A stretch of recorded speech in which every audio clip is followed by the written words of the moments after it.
everybody. My name is Amanda Trumpower, writer for Jesus Lovers Who Dig Dragons, Detectives, and Droids. This is our 100% funded behind-the-scenes bonus video with my special guest, Becca Wierwille. Thank you for being here, Becca. Thanks so much for having me, Amanda, and congratulations on funding the campaign. I am so excited. I am very grateful for everybody's support. This definitely got funded very quickly, and I am just so appreciative of everybody showing up for the campaign.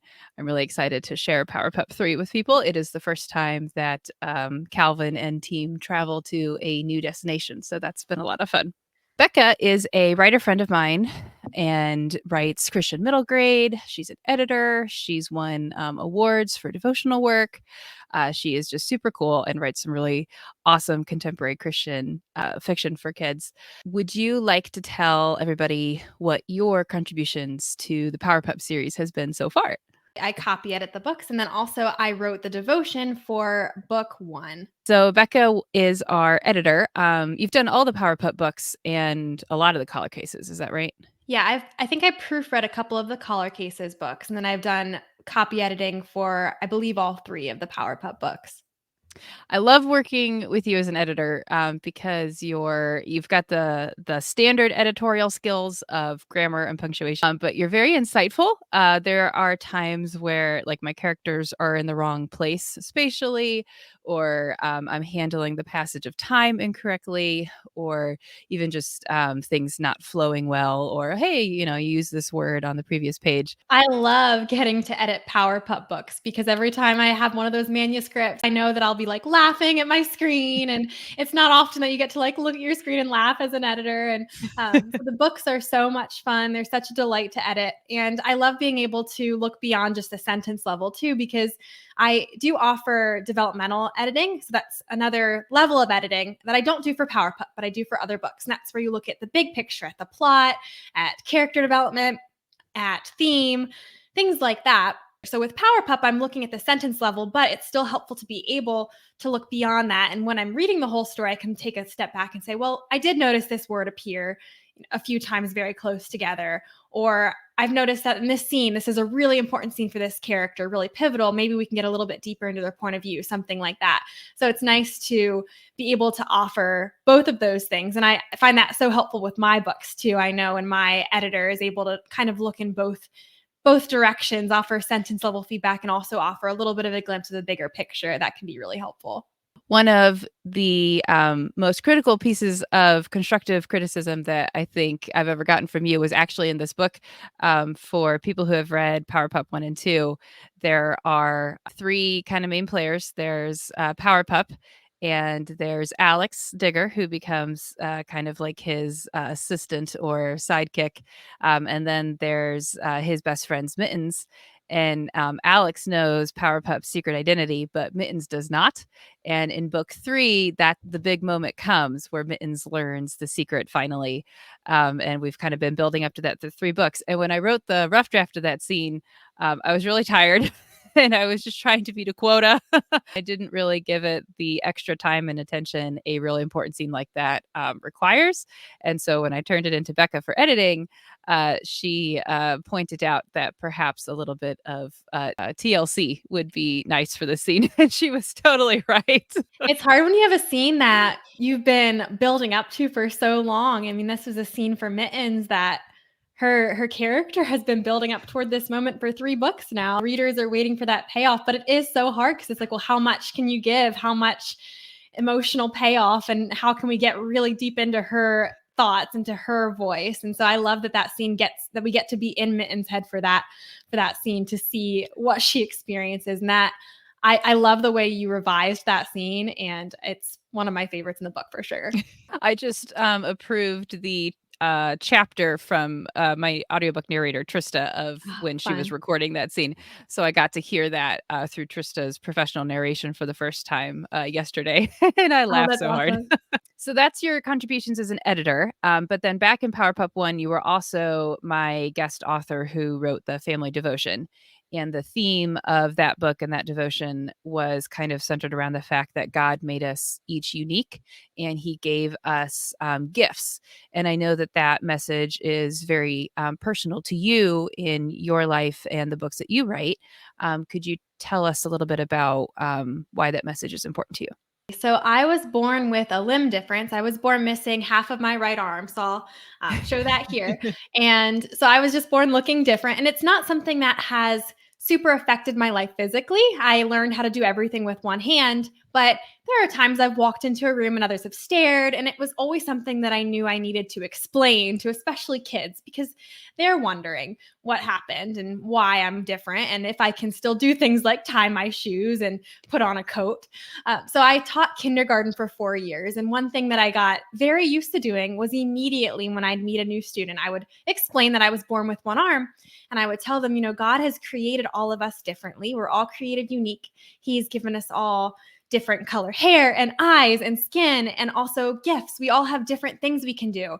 Because wouldn't the world be really boring if we all looked the same and if we all could do the exact same things? Like if all of us were skilled at teaching, that would be great. We'd have lots of good teachers, but who would take care of the sick animals? Who would be the veterinarian? There are so many different roles to fill in this world. So it's so important that we do have these different gifts that God's given us, and he has prepared us for different purposes in our lives. And so I think it's important for kids to be able to embrace that truth, that even though they might have a gift that might look different than things that their friends are interested in, that God can do really amazing things with it. And I loved that in writing that devotion for Power Pup 1, that was something to emphasize, was the way you choose to use your gifts, the fact that we can choose to use our gifts for good, or in the case of some of the villains in the Power Pup series, they don't use their gifts for good. That is absolutely true. And I think that reminding kids that even if there is something that's a little bit different about them, that that's not a bad thing, that God is not unaware of that, that he has somehow built it into the plan for their life. I think that is just such a message of hope and such a good thing to remind kids. And there are, I think, conversations I've been able to have because of my arm that I would never have had a chance to have Mm. otherwise. Being able to respond to people's questions about my arm in a way that points back to Christ. So it Mhm. opens up conversations, and I definitely can see that there's purpose in it, even though it's not always easy. And people who might struggle with a difference might often not feel that way. But it's nice to be able to be reminded that God does have a purpose in the way he creates us, and that we are all wonderfully created. This is totally off script, but it just struck me that it's very appropriate for the theme of Power Pup 3. Do you care to tell people the story you told me about your costume contest that you won? I would love to.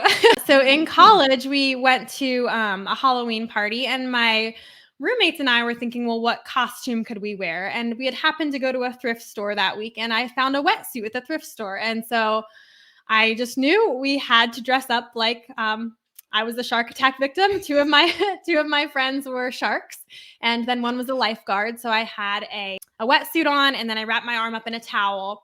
And there was a guy at the party who asked me how I fit my arm up in that towel. And I think he probably felt bad for the rest of the evening after I had to tell him that I actually didn't have an arm there. They had like some kind of costume contest, and we did win. So Yeah, I think that was totally deserved. That's brilliant. So, in addition to your editorial work, you are also a middle grade author, and you have recently done your own Kickstarter for your series starter. Can you tell us about Road Trip Rescue? yeah, Road Trip Rescue is an adventure for kids ages 8 to 12. It's the story of a girl named Kimmy who goes off in search of her missing dog. And she goes with her aunt, and her aunt has a different idea of what a road trip would entail. And so there's some frustrations along the journey, and Kimmy does a lot of learning to be patient, but they also have a lot of fun along the way. For anybody who backs Power Pup 3 during the first week of the campaign, so from January 14th to Saturday, January 20th, 2024, Becca is actually giving away the professionally narrated audiobook of Road Trip Rescue for free to anybody who backs the campaign. So thank you very much for that, Becca. I am so excited to share that with people. The audiobook is wonderful. The narrator, Talon David, did an awesome job. So it's so much fun. If you are a backer and you backed us during week 1, at the end of the campaign, what you can expect is I will send you an email shortly after the campaign wraps, like within a couple of days. And it'll be an introduction email to get to know Becca a little bit. And then there will be a link that you can click on, and it'll take you to a web page, and that will handle the fulfillment of your audiobook. And if you have any questions, you can direct message me on Kickstarter about that. Road Trip Rescue, the fun does not stop with book 1. What is the status of book 2, Becca? Yes. So book 2 is currently I'm revising it. I just got feedback from beta readers. I'm turning it into my editor very soon. I actually just put up a pre-launch page on Kickstarter for the second book. It's called Road Trip Return, and it is the story of Daniel, who is a character that Kimmy meets during her road trip adventure in book 1. Daniel is determined to save his family from imminent disaster. And in his mind, imminent disaster is his brother's upcoming wedding. And so he is going to sabotage a search for his brother's missing fiance. So it's a different direction, a different kind of road trip. They actually end up leaving the country and heading to Guatemala. But I had a lot of fun writing Daniel's story, and I'm so excited to share it. So the pre-launch page is up on Kickstarter, and I'm planning for a Kickstarter campaign in April.